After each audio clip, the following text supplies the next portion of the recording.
दोस्तों आज का एपिसोड काफी ज्यादा इंटरेस्टिंग होने वाला है क्योंकि आज के एपिसोड में हमें पता चलेगा कि असल में पिंगान इतना ज्यादा कमजोर क्यों है, उसके साथ ऐसा क्या हो गया था जिस वजह से वो इतना ज्यादा कमजोर हो चुका है। तो जैसा कि अभी तक के हमने पिछले एपिसोड में देखा हुआ था कि पिंगान का जो दोस्त रहता है उसे जीमाओ अपने साथ ले जा रहा होता है ताकि उसे अपने साथ ले जाकर वहाँ पर उसे कल्टीवेशन वगैरह सिखा सके। वो बच्चा पिंगान को छोड़कर जाना तो बिल्कुल भी नहीं चाहता था, लेकिन तब भी वो इस चीज के लिए पिंगान के कहने पर मान जाता है। जिसके बाद निंग्याओ जो थी वो भी पिंगान को इंसिस्ट करने लगती कि तुम्हें ट्रेनिंग अपनी स्टार्ट कर देनी चाहिए, तुम्हें घबराने की जरूरत नहीं है, मैं तुम्हारा साथ दूंगी तुम्हारी कल्टीवेशन पावर बढ़ाने में और तुम्हें बहुत ही ज्यादा अच्छी अच्छी टेक्निक सिखाने में। पिंगान को ये सारी चीजें थोड़ी अजीब लग रही थी क्योंकि उसे लड़की से सीखने में शर्म आ रही होती है, इसलिए पिंगान ने उसे मना कर दिया था। तो अब यहाँ से ये एपिसोड शुरू होता है। तो इस एपिसोड की शुरुआत में पिंगान अपने घर के पास आता है जहाँ पर उसे निंग्याओ दिखाई देती है। पिंगान उससे कह रहा था क्या हुआ, कहती है हाँ मुझे पता नहीं था क्या आज बहुत ही जल्दी उड़ गई हो तुम,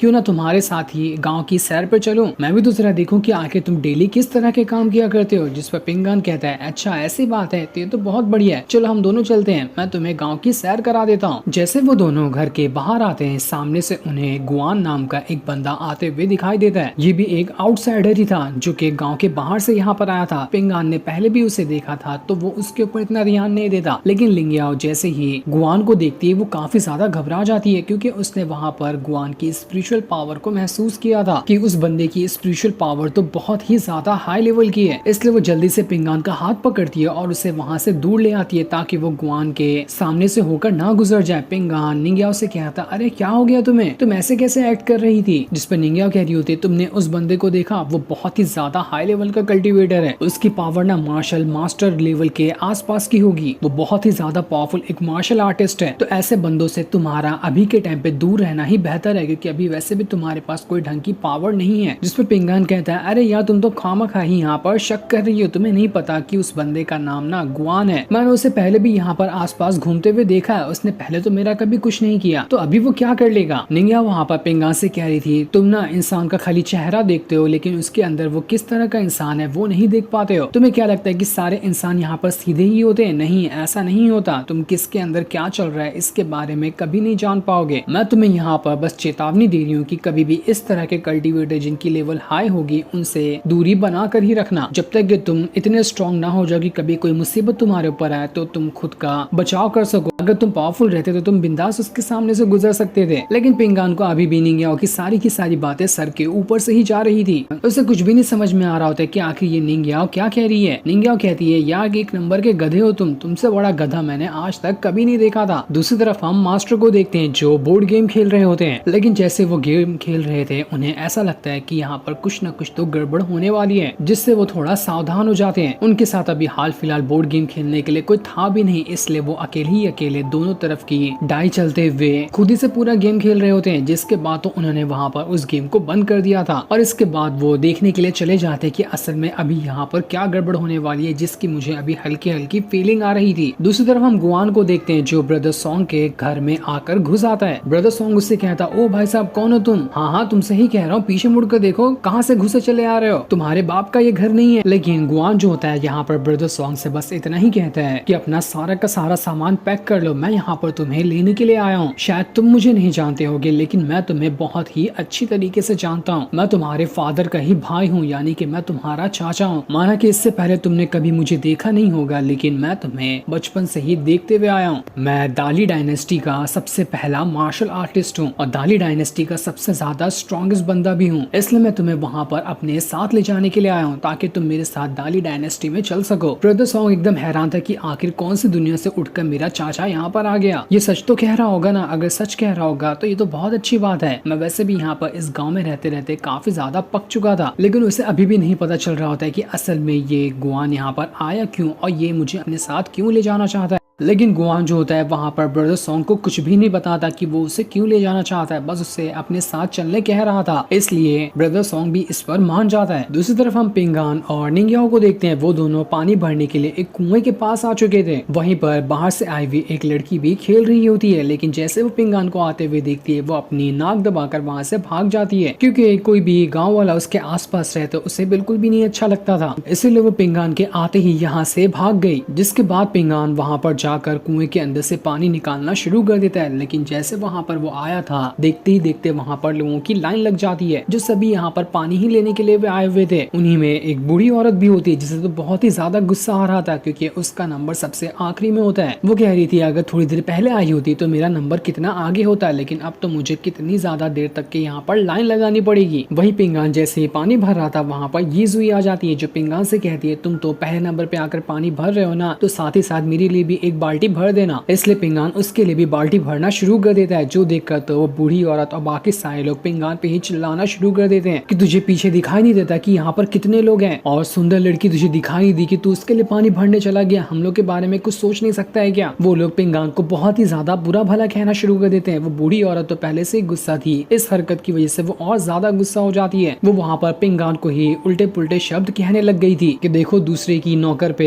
लाइन मारने के लिए ये पिंगान ने यहाँ पर उसकी बाल्टी भरना शुरू कर दिया। एक नहीं बल्कि दो दो लड़कियों को लेके घूम रहा है, क्या पता कमाता तो है नहीं, कहाँ से पैसा लाता है दो दो लड़कियों को रखने का। ऐसी उल्टी पुल्टी बातें वो पिंगान के लिए कर रही थी। निंगियाओ को बहुत ज्यादा गुस्सा आ रहा होता है, लेकिन पिंगान उसे रोक लेता है, क्योंकि उसे पता था कि गाँव वालों का तो ये रोज का है, वो डेली यहाँ पर पिंगान को बुरा भला कहते ही है, लेकिन तब भी पिंगान सभी को अनदेखा करता है। वो बूढ़ी औरत तो रुकने के लिए तैयार ही नहीं थी, वो और ज्यादा पिंगान को बुरा भला कहे जा रही होती है। और जब यहाँ पर बहुत ही ज्यादा बूढ़ी ने वहाँ पर बोल लिया था, तब जाकर ये जुई को बर्दाश्त नहीं होता और वो इतना जोर से घसीट के थप्पड़ उस बूढ़ी औरत को मार देती है कि वहाँ पर तो उस बूढ़ी औरत का भेजा ही हिल जाता है। ये जुई वहाँ पर उस बूढ़ी औरत से कह रही थी जब से सुन रही हूँ तुमने बोल बोल कर मेरा दिमाग खराब कर दिया, जिस चीज की तुम्हें जानकारी ना होना उसके बारे में ना बोलना ही बेहतर है। अगर मैंने तुम्हारे मुँह से एक और शब्द यहाँ पर सुन लिया तो मैं यहाँ पर तुम्हारी हालत खराब कर दूंगी। तुम जानती भी हो पिंगान को, वो पिंगान ऐसा लड़का नहीं है और हम दोनों के बीच वैसे भी कुछ नहीं चल रहा जो मेरे लिए पिंगान कुछ करेगा, तो आगे से कुछ कहने से पहले 1000 बार सोच लेना। तभी वहाँ पर से एक बहुत ही ज्यादा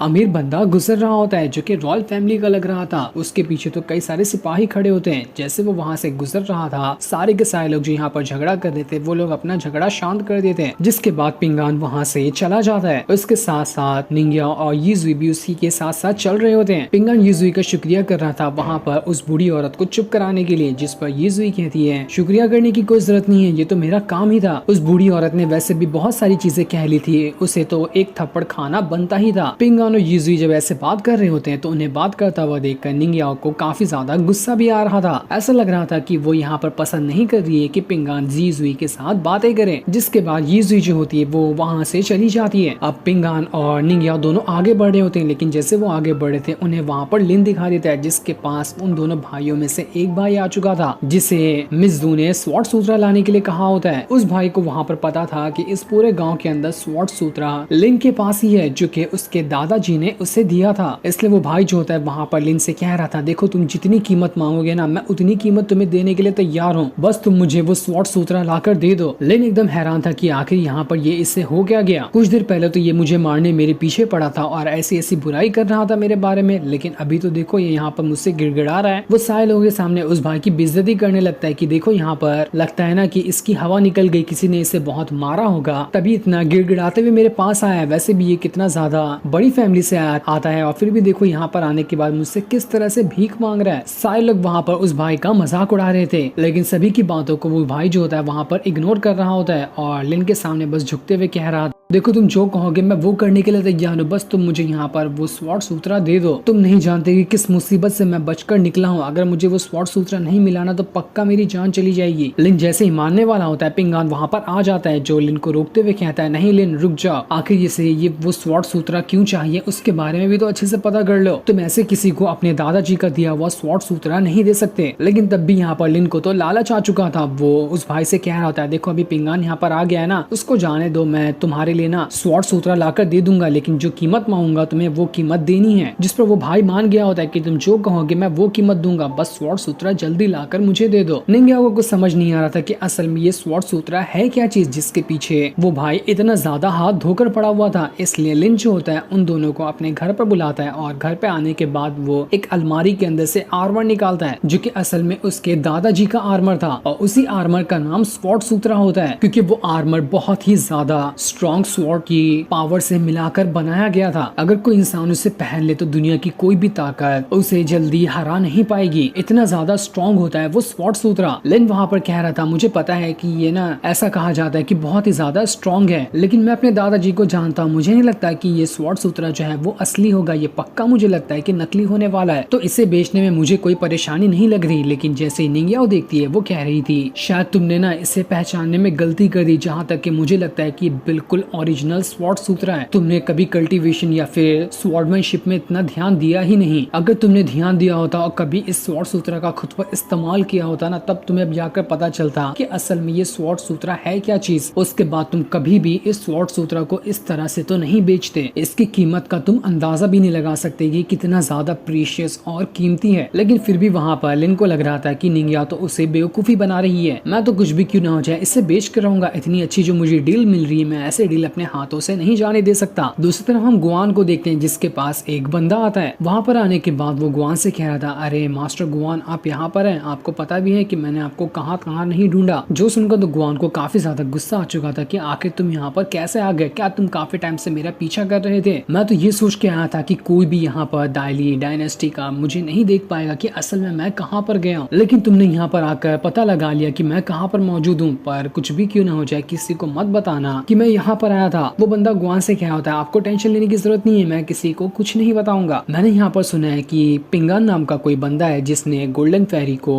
जान से मार दिया। उसके बाद तो जियान का कुछ पता भी नहीं है कि आखिर वो कहाँ चला गया। दोनों को अकेले पिंगान नाम के बंदे ने ही मारा है। आपको पता है ये खबर इस गांव से दूर तक की भी फैल चुकी है। मुझे नहीं लगता कि ये मामला इतनी जल्दी शांत होने वाला है। लेकिन गुआन कहता है, मुझे इससे कोई फर्क नहीं पड़ता, समय आने पर सब कुछ क्लियर ही हो जाएगा कि आगे क्या होने वाला है। जिसके बाद वो ब्रदर सॉन्ग को वहाँ से ले जाने लगता है। तभी उसे घर के गार्डन में लिन दिखाई देता है, जो कि यहाँ पर यीज़ुई के ऊपर लाइन मारने के लिए आया हुआ था। उसे देखकर गुआन कह रहा था, आखिर तुम कौन हो और यहाँ पर क्या कर रहे हो? देखो, मैं यहाँ पर ब्रदर सॉन्ग को अपने साथ ले जा रहा हूँ ताकि उसे अपनी दाली डायनेस्टी के अंदर ले जा सकूं और वहाँ पर ट्रेनिंग वगैरह दूं। क्या तुम भी मेरे साथ चलना चाहोगे? मैं यहाँ पर तुम्हें अपना डिसाइपल एक्सेप्ट करना चाहता हूँ। अगर तुम मेरे साथ चलोगे तो तुम्हारी दाली डायनेस्टी के अंदर जाकर पोजीशन काफी अच्छा बढ़ जाएगी और सभी तुम्हें रिस्पेक्ट भी करने लगेंगे। लेकिन लिन जो था वो गुआन से कह रहा होता है, आपका बहुत बहुत शुक्रिया जो आपने यहाँ पर मुझे इतना अच्छा ऑफर दिया। लेकिन आपको पता है कि स्वॉर्डमैन रुआन जो है उन्होंने मुझे पहले से ही अपना डिसाइपल बना लिया है, इसलिए मैं उन्हें इनकार नहीं कर सकता। मैं रुआन का ही डिसाइपल बन चुका हूँ। जिस पर गुआन वहाँ पर उससे कह लेता है, ठीक है, अगर फ्यूचर में कभी तुम्हारा इरादा बदले तो तुम मेरे पास आ सकते हो, मैं तब भी तुम्हें अपने सेक्ट में शामिल कर लूंगा। उस गुआन को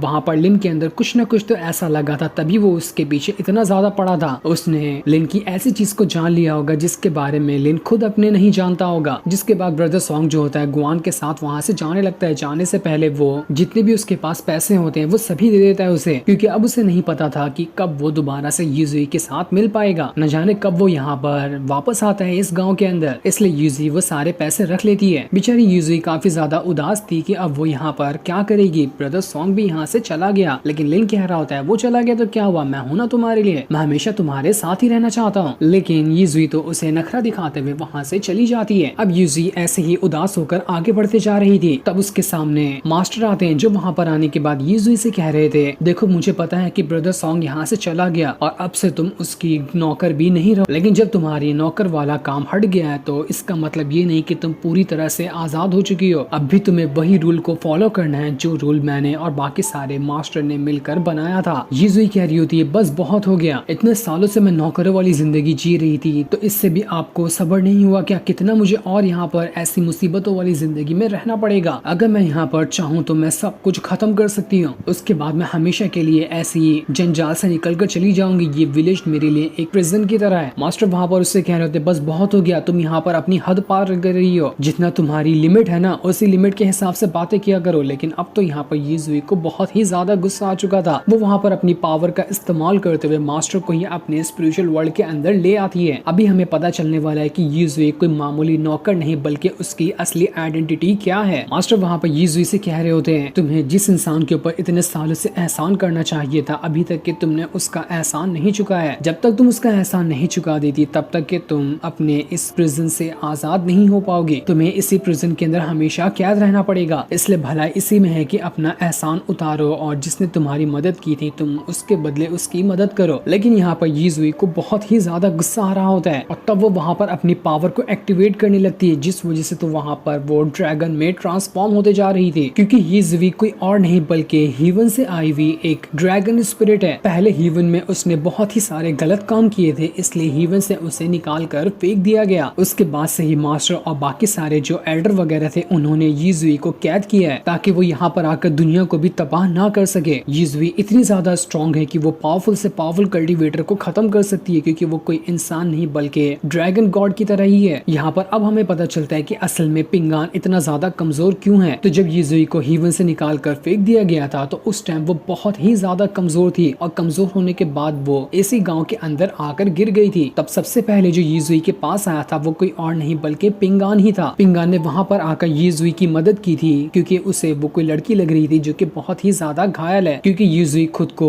एक लड़की के फॉर्म में ट्रांसफॉर्म कर सकती है। लेकिन जैसे ही पिंगान ने उसकी मदद की, यीज़ुई वहाँ पर इंजर्ड थी, तो उसने पिंगान की सारी स्पिरिचुअल एनर्जी को अपने अंदर समा लिया, जिस वजह से ही पिंगान इतना ज्यादा कमजोर हो चुका है, क्योंकि उसकी जितनी भी स्पिरिचुअल पावर थी उसे यीज़ुई ने अपने अंदर डाल लिया है। मास्टर वहाँ पर यीज़ुई से कह रहे होते हैं, पिंगान ने ही तुम्हारी जान बचाई थी और तुमने ही उसकी पूरी कल्टीवेशन पावर को एब्सॉर्ब कर लिया। पिंगान का ये एहसान तुम्हें चुकाना चाहिए था, लेकिन तुम उसका एहसान नहीं चुका रही हो। यीज़ुई कह रही होती है, पिंगान तो वैसे भी एक लूजर था और आज भी एक लूजर ही है, तो ऐसे लूजर को तो मर जाना ही बेहतर है। वो मर जाए, मुझे इससे कोई फर्क नहीं पड़ता। लेकिन ये सुनकर मास्टर को बहुत ज्यादा गुस्सा आ चुका था। वो वहाँ पर एक बहुत ही ज्यादा स्ट्रॉन्ग अटैक यीज़ुई की ड्रैगन स्पिरिट के ऊपर कर देते हैं, जिस वजह से यहाँ पर यीज़ुई की हालत खराब हो जाती है और वो अपने स्पिरिचुअल वर्ल्ड से भी बाहर आ चुकी थी। मास्टर यीज़ुई से कह रहे होते, देखो जो हम रूल मैंने और बाकी सारे एल्डर ने मिलकर तुम्हारे लिए बनाया है, तुम्हें वही रूल को फॉलो करना है। तुम्हारे लिए 3000 साल की सजा रखी गई है, तुम अपना 3000 साल पूरा कर लो, उसके बाद तुम आजाद हो। लेकिन इस बीच में तुम जितना रूल तोड़ोगी हमें उतना ही ज्यादा मजबूर होना पड़ेगा तुम्हें सजा देने के लिए। उम्मीद है कि तुम अब यहाँ पर समझ चुकी होगी। जिसपे यीज़ुई कहती है, ठीक है मास्टर, मैं समझ चुकी हूँ, आगे से मैं कभी भी कोई रूल तोड़ने की कोशिश नहीं करूंगी और जितना हो सकेगा उतना पिंगान की मदद करूंगी ताकि मैं उसका एहसान चुका सकूं। लेकिन एक बात मैं आपसे कहना चाहूंगी कि मैं कभी भी